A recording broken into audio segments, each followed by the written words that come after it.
La economía que viene, dólar, tarifas, paritarias, retenciones. Una de las principales diferencias pasa por la política cambiaria y el valor del dólar.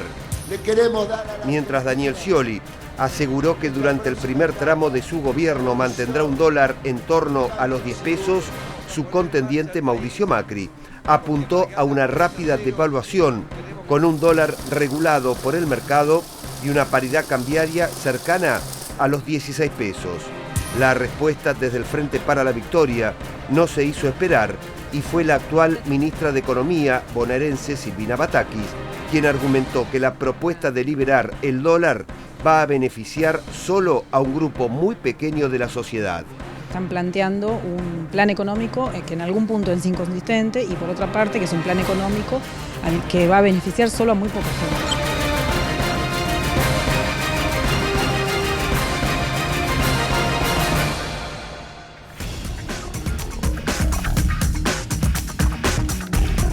Hola, buenas noches, ¿cómo les va? Termina el día y por la pantalla de la TV pública comenzamos con nuestro resumen de noticias. En media hora compartimos nuestra mirada de lo que pasó hoy en el país, la región y el mundo. Somos Visión 7 Resumen y no estoy solo, hay equipo. Ahí, Previtera, ¿cómo va? ¿Cómo va, Pablo? Muy buenas noches. Se definió el segundo descenso a la B Nacional y estaremos hablando de eso.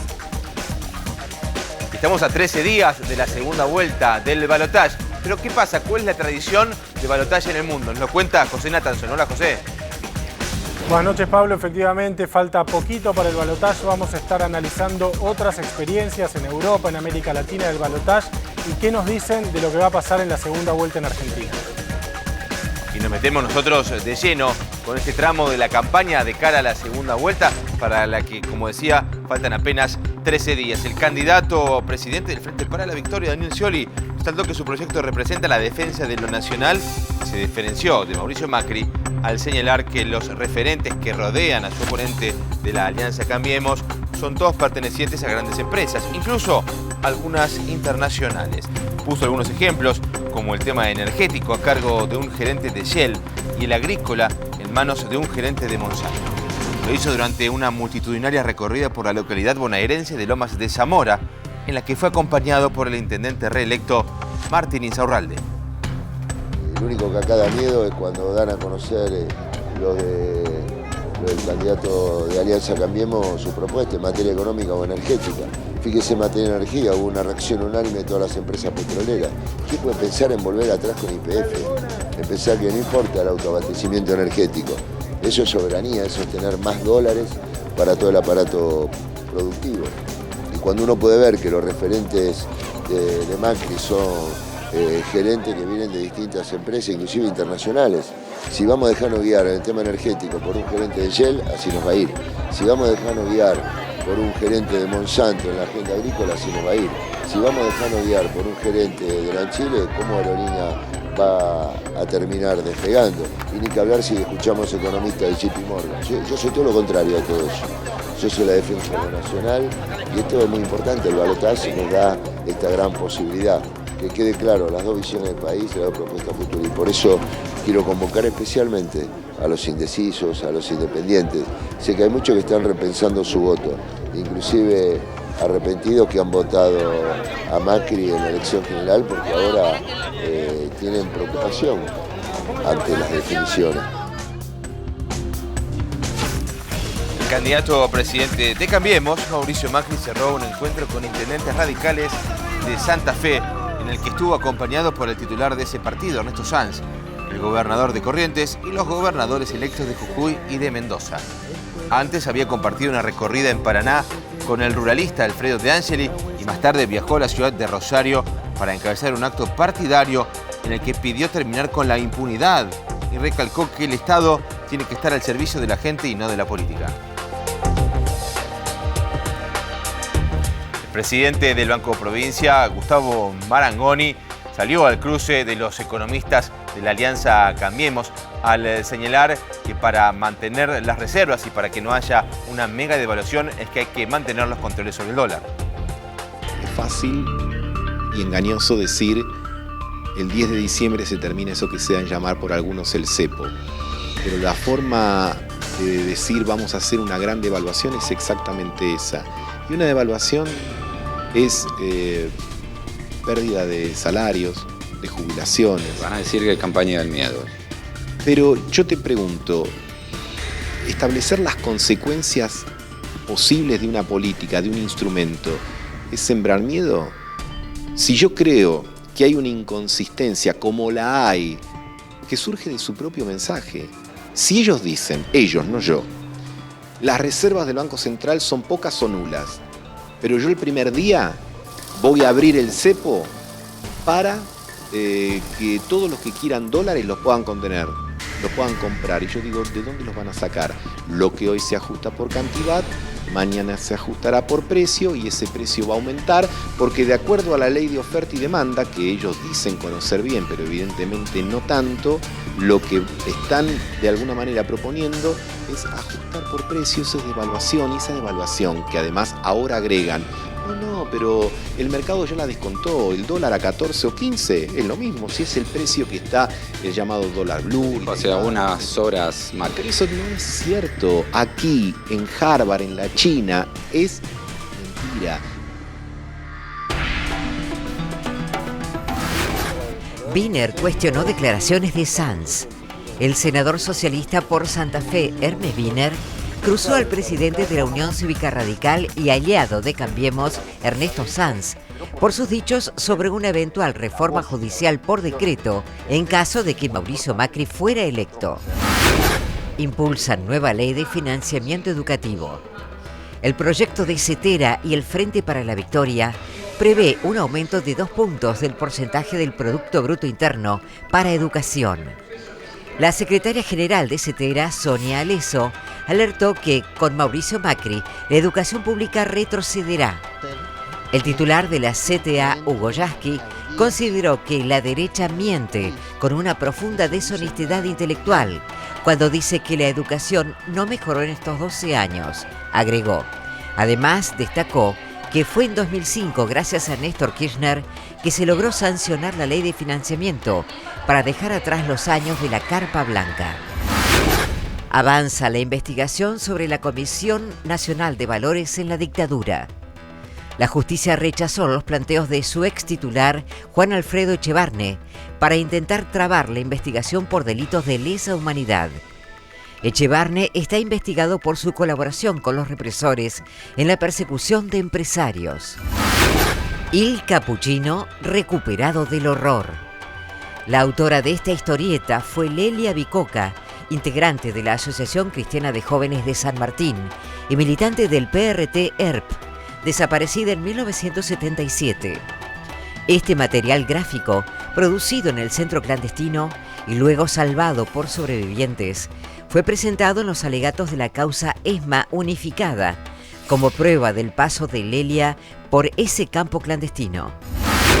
3 años de prisión al excomisario Pablo Márquez. El policía cordobés fue condenado por abuso de autoridad y coacción. Presionaba a otros agentes para detener inocentes con el único propósito de aumentar las estadísticas. También fue inhabilitado por 6 años para ejercer cargos públicos. Un nuevo caso de gatillo fácil. Lucas Cabello, un joven de 20 años, pelea por su vida luego de haber recibido 3 disparos, cuentan los testigos, por la espalda por parte de un efectivo de la Policía Metropolitana con quien mantuvo una discusión. Su madre y testigos señalan que no hubo ningún enfrentamiento y que encima quieren ensuciar su nombre. Familiares y amigos cortan Villafane y Almirante Brown en el barrio porteño de La Boca, donde ocurrió este lamentable suceso. Se llama Lucas Cabello, tiene 20 años y está internado en estado muy grave en el Hospital Argerich. Alrededor de las 4 de la tarde regresaba con su esposa a la vivienda de tránsito del gobierno de la ciudad de Buenos Aires, en el barrio de La Boca, para darle a su hijita un sándwich de milanesa que le había comprado. Tuvo un cambio de palabras con una policía de la Metropolitana y otro efectivo que la acompañaba le disparó 3 balazos. Acá le reventó la clavícula y la bala esa no salió, por eso está en terapia intensiva. ¿Y lo remató en el piso? Y lo remató en el piso con un tiro más en la pierna. El policía de la Metropolitana, sí, que ya lo conocía porque está siempre sí, acá. Y después subió arriba y se escondió. Arriba, allá arriba. Agarrar una milanesa de ser narco. Entonces esto es lo que fue a buscar para mi nieta. Esta milanesa. Y terminó ahora en el hospital, terapia intensiva. Lucas acomodaba autos cerca de su casa. Su papá Rubén y sus vecinos están desesperados y cortaron la avenida Almirante Brown para reclamar justicia. Él es el hijo de Carolina y de Rubén, que son dos trabajadores del barrio. Durante años atendieron el kiosco de la esquina. A él lo conocemos de chiquito.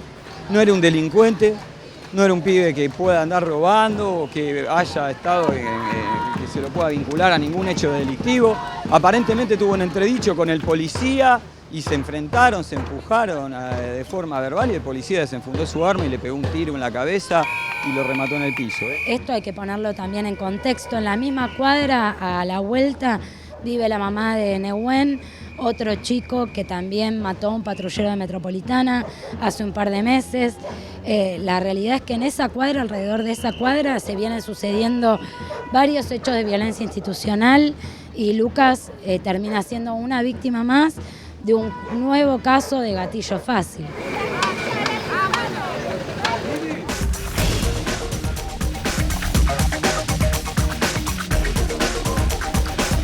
El viernes 20 se realizará en Córdoba una nueva edición de la Marcha de la Gorra, como se hace cada año desde hace casi una década, para reclamar en contra de la violencia institucional como una política de Estado. Hasta 2011 la policía difundía las cifras de detenciones, pero ya no lo hace. Ese año, por ejemplo, hubo más de 73.000 detenciones en el territorio provincial, o sea, un promedio de 200 por día. Y entre 2009 y 2011 hubo un aumento del 54% de detenciones. Como si eso no fuera suficiente, en la primera mitad de 2014, tras el acuartelamiento policial de diciembre de 2013, hubo 7 casos de gatillo fácil. Al igual que en años anteriores, se espera una multitudinaria marcha que será acompañada por expresiones culturales de los jóvenes en los distintos barrios. Y por supuesto desde aquí va nuestro repudio para estos casos de gatillo fácil y violencia institucional.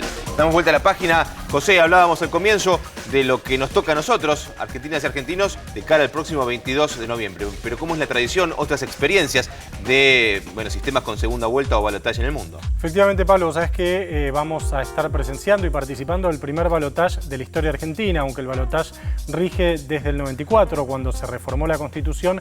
Esta va a ser la primera vez que se concrete una segunda vuelta entre dos postulantes. El balotaje es un invento francés, nace en 1850, Napoleón III lo implementa por primera vez en Francia, después se va replicando en diferentes regímenes presidencialistas y semipresidencialistas del mundo. ¿Cuál es la idea del balotaje? ¿Cuál es la filosofía del balotaje? Te vamos a contar algunos ejemplos. La idea es que en la primera vuelta la gente vote de manera expresiva, es decir, que vote lo que más le guste, y que en la segunda vuelta vote con un sentido más estratégico, es decir, elija de los dos candidatos que quedaron el que le parece menos malo. Esa es la idea básica del balotaje, cuyo efecto directo es crearle una mayoría al presidente que va a llegar al gobierno. Un presidente que por ahí, en otras circunstancias, hubiera llegado con 20, 30 o 40%, después del balotaje tiene que tener siempre más de la mitad más uno, digamos, ¿no? Esta es la idea básica del balotaje. Por ejemplo, si Menem no se hubiera bajado del balotaje del 2003, seguramente Kirchner no hubiera llegado al gobierno con el 22% de los votos, sino con una mayoría mucho más amplia. Darle legitimidad al presidente que llega. Hay situaciones curiosas, porque muchas veces en algunos casos quien gana en la primera vuelta no resulta elegido en la segunda. El ejemplo más claro de esto son las elecciones del 2002 en Francia, en las que llegaron a la segunda vuelta, Jacques Chirac, el candidato de la derecha, y Marine Le Pen, el candidato de la ultraderecha, el candidato filonazi, el candidato que reivindicaba las matanzas de Hitler y demás. En aquel momento toda la izquierda francesa votó al candidato de la derecha. De hecho, muchos fueron a votar, y hay fotos e imágenes de esta, con un broche en la nariz diciendo lo votamos a Chirac con un broche en la nariz. La idea era acabar y frenar al candidato de la ultraderecha. El balotaje fabrica, Pablo, una polarización, es decir, crea una situación en la cual se enfrentan dos fuerzas claramente diferenciadas. Ahora, dice poco acerca de la distancia entre esos polos y también de la intensidad de la disputa. Puede haber balotajes más disputados y puede haber balotajes más consensuados. Muchas veces lo que ocurre, y lo vimos en las últimas experiencias de balotaje en Chile, en Brasil y en otros países latinoamericanos, la mayoría de los cuales han implementado el sistema de balotaje, es que los dos candidatos van a buscar los votos del centro. Van a buscar las propuestas de aquellos que no lo votaron en la primera vuelta y que están, se supone, en el centro. Si uno piensa un poco cómo se están desplegando y desarrollando las campañas de Mauricio Macri y de Daniel Scioli, no es difícil ver que estos candidatos están buscando los votos del centro, de aquellos que no los votaron en la primera vuelta y que necesitan seducir de cara a la segunda vuelta. Bien, nosotros seguiremos informando y por supuesto siguiendo de cerca las alternativas de esta campaña. Como decías, José, son dos alternativas que proponen un determinado nivel de tensión, así que a convivir con ella. Continuamos con más información, en este caso vamos con la síntesis latinoamericana, las noticias de la patria grande.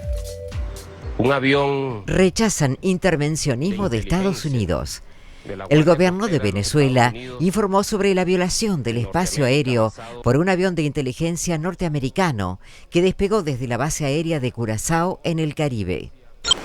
Aprueban la participación política de las FARC.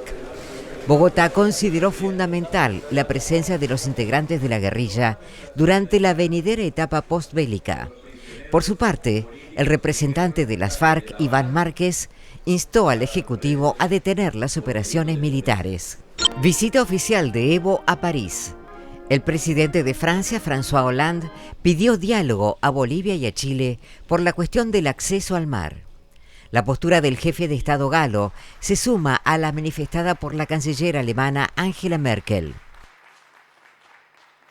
Decíamos, ¿no?, que sobre el final del torneo, con un Boca ya consagrado campeón, lo que quedaba saber, Gaby, es cómo se disputaba el torneo de abajo, el descenso. Exactamente, bueno, se ha concretado en esta jornada de lunes. Finalmente Nueva Chicago es el otro equipo que perdió la categoría y que jugará la próxima temporada en la B Nacional. Recordemos que los 3 partidos iban a jugar en el mismo tiempo, los 3 partidos que involucraban equipos que podían llegar a perder la categoría. Uno era Huracán, que recibía, jugando como local, a Belgrano de Córdoba. El otro era Temperley, que hacía lo propio frente a Argentinos Juniors. Y Chicago tenía que ganar y aguardar que estos dos equipos no sumen ni un punto. Bueno, terminaron empatando y eso le servía a los dos equipos. Huracán con un punto permanecía en la categoría, tenía 29 unidades. Le alcanzaba el empate. Le alcanzaba el empate. Arrancaba, en este caso, perdiendo con el gol de Celarrayán a los 28 minutos. Y paralelamente ya ganaba Nueva Chicago. Sin embargo, después de esta buena combinación en ataque, iba a aparecer el gol en contra, en realidad, de Chiqui Pérez, más allá de que lo festejen los jugadores de Huracán. Y con ese 1-1, Huracán se queda en la primera división del fútbol argentino y solo tiene que pensar en lo que será el partido de vuelta de las semifinales de la Copa Sudamericana frente al conjunto millonario. Además, está clasificado a la próxima Copa Libertadores. 1-1 fue el resultado final y así lo festejaron los hinchas de Huracán, que se salvan, que van a permanecer en la categoría al menos una temporada más. Recordemos que hay solamente 2 descensos y que a partir de ahora se va a jugar un torneo de 6 meses que unirá el próximo mes de febrero con junio para igualar después la temporada de la Copa Europea. Y en 2020 recién volverá a haber 20 equipos en el fútbol argentino, es decir que van a empezar a descender de a 4. Me vas contando a medida que ocurre. Así exactamente. Por ahora quédate con que descendieron 2. Lo que bajó en este caso fue la tensión de las luminarias del estadio de Temperley. Partido que estaba 0-0. Casi que ni siquiera atacaron al arco. Ni probaron, ni Argentinos ni Temperley. Encima todo esto, una lluvia torrencial que terminó de cubrir de agua casi toda la superficie del estadio. De hecho, se siguió jugando así. Fíjate lo que costaba ver a través de la cámara, ni que hablar lo que les ha costado a los jugadores jugar. Estuvo algunos minutos demorado el partido por la luminaria. Lo cierto es que empataron 0-0. Ese punto Temperley lo venía buscando hace 6 fechas. Un punto le faltaba nada más al celeste, al conjunto de este señor Ricardo Reza, para quedarse en la máxima categoría. ¿Y sabés qué le faltaba a Argentinos Juniors? Un punto para clasificarse a la liguilla Precopa Sudamericana. Bueno, por supuesto hicieron tablas y cada uno se quedó con su objetivo. Totalmente opuesto a lo que le ha pasado a Nueva Chicago, que era de los 3 equipos que podía perder la categoría, que mejor momento estaba atravesando. De hecho, había conseguido 12 puntos de los últimos 2 en juego, pero claro, en total, una pobre campaña de 29 puntos, 7 victorias tan solo, 8 empates, 15 derrotas, lo dejaron a Chicago en la B Nacional. Arrancaba ganando 1-0, el tanto de Alejandro Gagliardi, Iba 9 minutos de la primera etapa, después llegaba el momento del empate.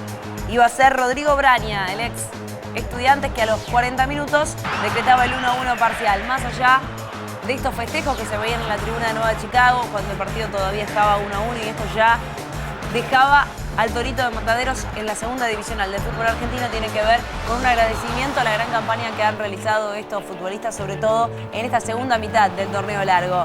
Ahí estaba el gol y así lo festejaban, claro, los hinchas de Chicago todavía soñaban con la posibilidad de quedarse en primera. Carrasco lo iba a marcar. El partido que a los 30 minutos del segundo tiempo estaba 2-1, pero ese fue el final. Al igualar Huracán con Belgrano y al igualar Temperley con Argentinos, más allá del triunfo, Chicago se fue a la B Nacional junto con Crucero del Norte, que recordemos fue el primer equipo que descendió hace algunas fechas. Vamos a compartir la palabra de los protagonistas. El saludo también, porque uno es profesional y entiende lo que están pasando los jugadores de Chicago. Sí, la verdad que sí. Han hecho un semestre muy bueno y creo que no se merecían este descenso. ¿Cómo lo siente la gente? Seguro que lo sienten también ustedes, el orgullo de pertenecer a este equipo, dejaron todo. Sí, estamos muy dolidos. No hay palabra. No hay palabra, no hay palabra. La gente los despide con un aplauso.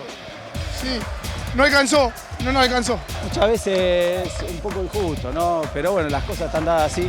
Hoy terminamos dentro de todo en la tabla de posiciones con varios equipos abajo y bueno, por el tema de promedio nos estamos yendo por un punto y la verdad que una tristeza enorme. Dejaron todo, la tristeza que tenemos, la misma que tiene la gente también. Sí. Acá le pusimos mucho huevo. La verdad que los jugadores hace mucho que no cobramos y bueno, enfocamos lo deportivo. Tuvimos Chicago en la historia, ganó 5 partidos seguidos en primera división. Y hoy lo hicimos, pero no nos alcanzó. Con el solo hecho que la gente se haya ido como se fue, más allá del dolor, en orden, en paz, es porque le ha dado valor a lo que se ha generado toda la segunda rueda del Pasto hacia afuera. Entonces, nada, es digno y el día a día, evidentemente, acá ha sido durísimo. Pero bueno, hemos entendido todo que tenemos que estar para el mismo lugar, que en este caso entregarlo todo por Chicago para que salgan las cosas medianamente como salieron mal. Y dejamos de lado lo que tiene que ver con el descenso, el segundo del fútbol argentino. Nos metemos en las eliminatorias sudamericanas. Habrá una doble jornada el día jueves. Argentina va a recibir a Brasil en el Estadio Monumental y 5 días después viajará a Barranquilla para enfrentar a Colombia, el conjunto de José Néstor Peckerman. Comienzan a caerse algunos futbolistas para el entrenador argentino, para Gerardo el Tata Martino. Y en este caso el que se queda fuera es Carlos Tevez. Tiene algunas dolencias en su rodilla izquierda y por eso ha quedado descartado. En principio para el partido frente a Brasil, pero todo hace pensar que no estará en esta doble fecha de eliminatorias. Comienzan a llegar los futbolistas y hoy hablaron Otamendi y también Ángel Di María. Sí, bueno, la verdad que contento de estar otra vez acá. Pero bueno, sabemos que las cosas no estaban saliendo muy bien y bueno, tenemos 2 partidos muy importantes para poder revertir la situación y para poder empezar a sacar puntos. Hay muchas bajas en los últimos partidos, están perdiendo jugadores muy importantes. Sí, tuvimos mucha baja hasta último momento y bueno, creo que eso también complica un poco al técnico para poder armar un equipo, para poder seguir trayendo jugadores, así que lo importante es que los que estén traten de dar todo lo mejor posible dentro de la cancha para poder sacar buenos resultados y poder empezar a sacar puntos, que lo necesitamos y más en estos 2 partidos que son fundamentales. Ángel, ¿con qué ánimo llegás? Bien, contento, la verdad que las cosas me están saliendo muy bien en París, así que mejor imposible. Hay que tratar de concentrarse en la selección ahora, cambiar el chip y ojalá que las cosas se hagan lo mejor posible. Estos partidos son importantes para nosotros porque bueno, no comenzamos de la mejor manera y creo que es contra un rival importante como lo es Brasil. Después tenemos a Colombia, pero bueno, obviamente pensando en el primer partido que jugamos en casa y esperemos sumar de 3, ¿no? Vamos a Argentina. Sí, por supuesto que hay que ganar porque recordemos que no sumó tantos puntos. Tiempo de hacer una breve pausa y seguimos con más noticias. Somos Visión 7 Resumen y ya volvemos.